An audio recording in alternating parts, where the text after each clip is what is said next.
Namaskar. Government of India, Ministry of Social Justice and Empowerment through National Institute of Social Defense and Media for Community Foundation proudly presents Agani Podcast Anubhav 2.0, podcast by, of and from senior citizens. Program conceived and designed by Dr. R. Sridhar. You are listening to Agani Podcast Anubhav 2.0. NRCWT RRTC Bhubaneswar, and we bring you Rajendra Jena.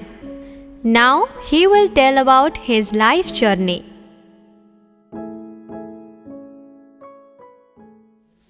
जय जगन्नाथ मोर पिलादिन चलप्रचल भितर मुझेतुटा देखी समाज रे बहु प्रकार लोक देखी किंतु यही संसार भितर मोर गुड़िए सांग थिले अवश्य किछिटा चलीगले संसार भितर किछिटा अच्छी तापर से सब सांग बड़े बहुत आड़ बुलाबुली करे मन को मोर तृप्ति करे तापर केते सांग मोर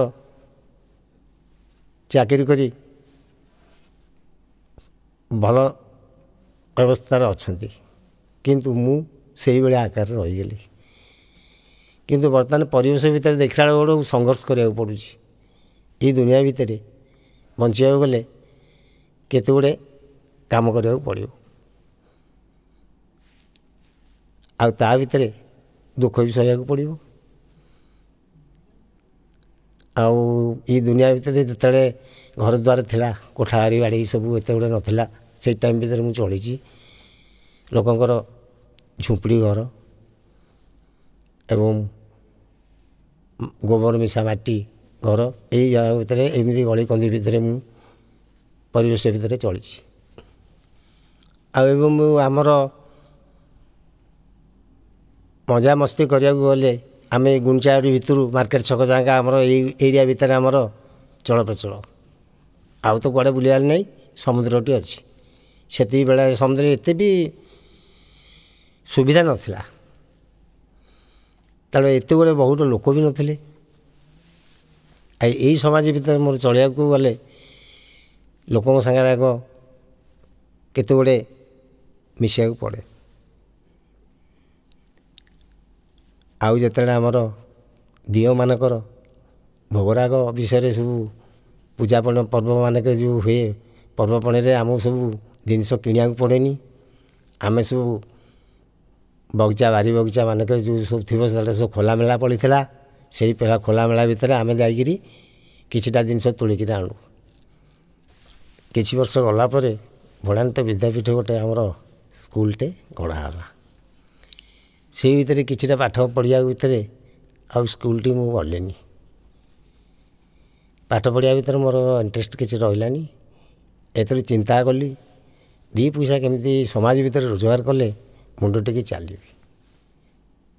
तमाने आमर बयस टाइम रे यही सब कार्य होता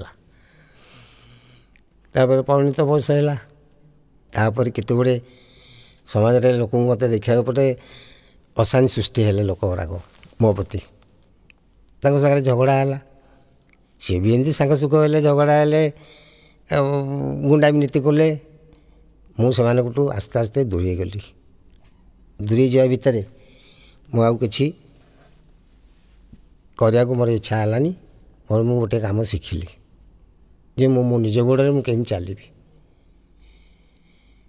से सागर तो बसा बुट मोर किसी हो पारे बोली मुझे निज गोड़े चलने का व्यवस्थाटा कली करने भितर मोर मु कम धंदारे मात्र लोक मुझे आप्रोच कली कहली भाई मत कम मिलू ना हाँ मिल मोर से मुझे कार्य कै से टाइम कथा मुझे मत 50टा टंका मत मिले से 50टा टंका भितर मुझे टाइम खर्च करी मोर मु दिल खुशी थाए एमती गत कि वर्ष गला रोजगार पका चाकरी बाकरी तो किसी मिललानी गोटे चाकरी मेडिकल आसला से मु तो मैट्रिक पढ़नी ना मैट्रिक पढ़ी से जबटा करता कि आउटा करपाइली से भी बहुत चाकरी था पाखे मोर केते गुड़े लोक सांग पिला चाकरी कहूँ कहले सी भी पशिगले ତାଙ୍କର ସେ ଚାକିରିରେ ମନ ଦେଲେ, ମୋର ମୁଁ ଏପଟେ ବ୍ୟବସାୟ ଭିତରେ ମନ ଦେଲି। ସେତେବେଳେ ଆମର ପୁରାତନ ଯୁଗରେ ରଘୁରେଡି ବୋଲି ଗୋଟେ ଦୋକାନ ଥାଏ ମେଡ଼ିକାଲ ଛକରେ, ମଡ଼ର୍ଣ୍ଣ ବ୍ୟାଣ୍ଡ ପାର୍ଟି। ସେ ବ୍ୟାଣ୍ଡ ପାର୍ଟି ସେତେବେଳେ ଟାଇମ୍ରେ ବିବାହ ମାନଙ୍କରେ, ଏ ଯେଉଁ ଘର ଟାଉନ ମାନଙ୍କରେ ମ୍ୟାରେଜ୍ କରନ୍ତି, ସେଇ ଟାଇମ୍ରେ ଜେନେରେଟର ବୋଲି ମାନେ କରେଣ୍ଟ ଲାଇନର ଜେନେରେଟର ବୋଲି ମେସିନ୍ଟେ ସିଏ ତାଙ୍କ ପାଖରେ ଥାଏ। ସିଏ ସବୁଠୁ ମୋତେ ମେକାନିକ୍ ହିସାବରେ ମୋତେ ସେ ମେସିନ୍ଟା ଚଳାଇବାକୁ କହିଲେ। ଏମିତି ଚଳାଇବା ଭିତରେ ତାଙ୍କ ଦୋକାନରେ ମୁଁ ଚାକିରି କଲି। ଚାକିରି କରିବା ଭିତରେ ମେସିନ୍ ଯେତେବେଳେ କାମ କଲି, ବିବାହ ପ୍ରଶାସନ ମାନଙ୍କରେ ମୁଁ ଯାଏ, କେତେବେଳେ କ'ଣ ଡିଫେକ୍ଟ ହେବ ମୁଁ ତ ତାଙ୍କ ପାଖରେ ପଛେ ପଛେ ଥାଏ। ଏମିତି ଚାଲିବା ଭିତରେ ପୁରୀର ଲୋକା ସାହୁ ବୋଲି ଗୋଟେ ମେସିନ୍, ତାଙ୍କର ବି ଗୋଟେ ଥିଲା ଲାଇଟ୍, ସିଏ ବି ମୋତେ ଆସ୍ତେ ଆସ୍ତେ କରି କହିଲା ଆପଣ ଆସନ୍ତୁ, ମୋର ଇଞ୍ଜିନ୍ ଘରେ କାମ କରିଦେବେ। ସିଏ ବି ପ୍ରଶାସନ କରେ। ଏମିତି କରିବା ଭିତରେ ଏଇ ଲୋକ ଥ୍ରୁରେ ଏ ରଘୁରେଣୀ ମରିଗଲେଣି, ସଂସାରରୁ ଚାଲିଗଲେଣି ଅବଶ୍ୟ। ସିଏ ମୋତେ ତାକୁ ନେଇ ସେ ଜାଗାରେ ଠିଆ କରେଇଦେଲେ। ତାଙ୍କ ମେସିନ୍ କାମ କରିବା, ତାଙ୍କର ଇଞ୍ଜିନ୍ କାମ କରି ତାଙ୍କ ସାଙ୍ଗରେ ଯାଏ। ସେଇଠୁ ଆସ୍ତେ ଆସ୍ତେ ମୁଁ ପଇସାଟା ରୋଜଗାର କଲି। ଆଉ କିଛି ବର୍ଷ ପରେ ସେପଟେ ଏରିଆରେ ଲୋକମାନେ ମୋତେ ସବୁ ଚିହ୍ନିଲେ। ଅନ୍ନପୂର୍ଣ୍ଣା ଗୋଟେ ଥିଏଟର ଅଛି ପୁରୀ ଟାଉନ ଭିତରେ, ୱାନ୍ ନାନି, ସେ ଅନ୍ନପୂର୍ଣ୍ଣା ଭିତରେ ବସିବା ଭିତରେ ସେ ଲୋକମାନଙ୍କ ସାଙ୍ଗରେ ମୁଁ ଟିକେ ସମାଗମ ହେଲି। ସେମାନେ ମୋତେ ଡାକିଲେ, ବସିଲୁ, କଥାବାର୍ତ୍ତା ହେଲୁ। କଥାବାର୍ତ୍ତା ଭିତରେ ଭଲ ପାଇବାଟା ବି ହେଲା। ଭଲ ପାଇବା ଭିତରେ ସେମାନେ ବି କିଛିଟା ମୋତେ ଦୂରଦୃଷ୍ଟିରୁ ଆସନ୍ତି ମୋ ପାଖକୁ। ଦୂରଦୃଷ୍ଟିରୁ ମୁଁ ତାଙ୍କୁ ନଜର କରେ ଯେ ଏ ଲୋକଗୁଡ଼ା ଭଲ ଲୋକଗୁଡ଼ାକ, ଆର୍ଟିଷ୍ଟ ଗୁଡ଼ାକ। ତ ସେ ଆର୍ଟିଷ୍ଟ ହିସାବରେ ମୁଁ ତାଙ୍କ ପାଖରେ ବସା ଉଠା କରିବା ଭିତରେ ସେମାନେ ସ୍ନେହ କଲେ ଏବଂ ଗୋଟେ ଯୋଡ଼େ ପାର୍ଟ ମୋତେ ଦେଲେ ଅନ୍ନପୂର୍ଣ୍ଣା ଥିଏଟରରେ। ସେଇ ମର୍ଚିବଟ ଛକ ବେକାରେ ତ ତାଙ୍କର ସେଇ ଏରିଆରେ ମୁଁ ଯାଇ ବସା ଉଠା କରେ, ସାଙ୍ଗ ସୁଖ ହେଇଗଲି। ତ ବସିବା ଭିତରେ ସେମାନେ ସେଠୁ କହିଲେ, ନାଇଁ ଆପଣଠୁ କୁହବୁ, ଆପଣ ଗୋଟେ ଆମ ଏଥିରେ ଗୋଟେ ରୋଲ୍ କରନ୍ତୁ। ମୁଁ ସେଠି ଗୋଟେ ମେକାନିକ୍ ରୋଲ୍ଟା କରିଥିଲି। ବର୍ତ୍ତମାନ ମୋ ପାଖରେ ଚିଠିବାଲା ଗୋଟେ ଅଛି କପିଳେଶ୍ୱରପୁରରେ, ବାବୁନି ମହାନ୍ତି। ସେ ବର୍ତ୍ତମାନ ବି ଅଛି, ରିଟାୟାର ଏଇନେ ହେବ ଆଉ 2 ବର୍ଷ ପରେ। ସେଇ ଲୋକଟି ଅତି ମୋର ସାଙ୍ଗ। ସେ ଡାଇରେକ୍ଟ ସେ କହିଲେ ଚଳେ, ସିଏ ଏବେ ବି ସୁଦ୍ଧା ମୋର ସାଙ୍ଗ ଅଛି। ସେଇ ମୋତେ ସବୁ ଦୁନିଆକୁ ଏଇସବୁ କାମକୁ ଦେଖେଇଲା। କହିଲା, ତୁମେ ଯାହା କରୁଛ କାର୍ଯ୍ୟକ୍ରମ ଭିତରେ, ତୁମ ସଂସାର ଚଳିବା ଭିତରେ ତୁମ କାର୍ଯ୍ୟ କର, ମୁଁ ଏପଟେ କାର୍ଯ୍ୟ କରିବି। ଏମିତି କରି ସାଙ୍ଗସୁଖ ହିସାବରେ ଜୀବନଟି କଟେଇଲୁ। ଏଇ ଯାଇ କିଛି ବର୍ଷ ଗଲା ପରେ ଏଇଭଳିଆ ଚାଲିଛି। ଆଉ ଚାଲିବା ଭିତରେ ତାପରେ ଗୋଟେ ଯାତ୍ରା ବାଟି ରଙ୍ଗମଞ୍ଚର ଲୋକ ବି ଅଛନ୍ତି, ସେମାନଙ୍କ ହାଡ଼ୁ ହଉ, ସେମାନେ ବି ଆସି ମୋ ସାଙ୍ଗରେ ସାମାକାଳୀ ତାଙ୍କ ଘର କାଳିକା ଦେବୀ ସାହି, ସେମାନେ ଆସି ମୋ ସାଙ୍ଗରେ ସାଙ୍ଗସୁଖ ହେଇକି ବସିଲେ। ସେ ଗୋଟେ ଭିଲିଆନ ଗୁଡ଼ାକ ସବୁ ରୋଲ୍ କରନ୍ତି, ଗୋଟେ ବଡ଼ ଲୋକ ଗୁଡ଼ାକ। ସେମାନେ ମୋର କିଛି ବ୍ୟବହାର ଶୁଣିକିରି ମୋ ପାଖରେ ଆସିଲେ। ଆଉ ସେ କହିଲେ, ଶୁଣ ଆପଣମାନେ ଗୀତ ଗାଉଛନ୍ତି, ଗୋଟେ ଗୋଟେ ଗୀତ ଗାଆନ୍ତୁ, ତୁମ ଗୀତ ଗୁଡ଼ାକ ଭଲ ଲାଗୁଛି। ଆଉ ଏମିତି ମୁଁ କହିଲା, ଆରେ ମୁଁ ତ ରେଡ଼ିଓରୁ ଗୀତ ଗୁଡ଼ାକ ଶୁଣିଛି, ରେଡ଼ିଓରୁ ଗୀତ, ମୁଁ ତ ତୁମର ଅର୍କେଷ୍ଟ୍ରା ନାହିଁ, କିଛି ନାହିଁ, ଯେଉଁଟାକ ହେବା କଥା ମୁଁ ଶିଖିନି କିଛି। କାହିଁକିନା ଶିଖିବା ବି ଦରକାର ନାହିଁ, ଭଲ ହେଉଛି କି ଏମିତି ଶିଖିବା ଭିତରେ ସେମାନେ ଗଲା, ହଉ ଗୋଟେ ଶୈଳାୟନା ଗୋଟେ ଅର୍କେଷ୍ଟ୍ରା କରୁଛି, ତାଙ୍କ ପାଖକୁ ଚାଲନ୍ତୁ। ସିଏ ମୋତେ ନେଇକରି ଗଲେ ସେଠିକି। ଏହା ଭିତରେ ଶୈଳାୟନା ମୋର ବି ଫ୍ରେଣ୍ଡସିପ୍ ହେଇଗଲା। ସାଙ୍ଗ ଗଲେ ସେଠୁ ତାଙ୍କ ସାଙ୍ଗରେ ଆମର ଅର୍କେଷ୍ଟ୍ରାରେ ଗୀତ ଗାଇବୁ, ସେ ଆମକୁ ନିରିଶ ଫିରିଶ ଲେଖିକିରି ଦେବେ, ଓଡ଼ିଆରେ ଲେଖିଦେବେ। କାହିଁକିନା ତ ଇଂଲିଶ ବେଶୀ ପଢ଼ିନି, ଓଡ଼ିଆରେ ଲେଖିଦେବେ। ଏମିତି ଗାଇବା ଭିତରେ ବର୍ତ୍ତମାନ ବି ସେ ଷ୍ଟେଜ୍ ଚାଲିଛି ଏ ପର୍ଯ୍ୟନ୍ତ ତାଙ୍କର ସାଙ୍ଗରେ। ଆଉ ହଁ, ଆଉ କିଛି ଦିନ ଗଲା ପରେ ଗୋଟେ ଘଟଣା ମୋର ହେଲା।